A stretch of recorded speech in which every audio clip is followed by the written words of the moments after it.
Marami nating kababayan ang namimili na ng Lucky Charms para sa pagpasok ng Year of the Water Snake.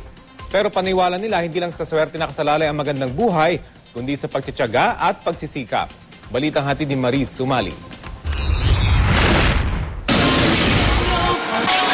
2 linggo na lang Chinese New Year na, kaya naman marami ang abala na sa pagbili ng mga Lucky Charms. Nasaan naman? Wala nang mawawala eh. Taon-taon din kung bumili ng Lucky Bracelet si Rosie. Good luck lahat, di ba? Health, wealth. Tsaka yung para pang ano din sa protection for pagpangit ang year mo.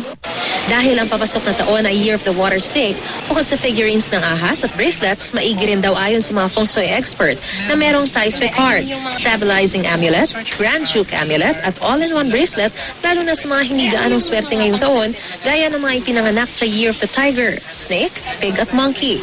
Maswerte naman ngayong taon ang mga ipinanganak sa Year of the Dog, Rat, Horse at Ox. And also para mas mabilis natin mag-grab yung mga swerte na pwede dumating sa atin. Ayon sa feng shui expert, hindi rin dapat basta-basta ang pagbili ninyo ng mga Lucky Charms. Depende kasi ito sa pangangailangan ng bawat isang tao para sa taong iyon. At karaniwan ay may mga ginagawa munang mga ritual ang mga eksperto para mas maging epektibo ang gagamitin ninyong Lucky Charm gaya ng ginagawa ni Johnson.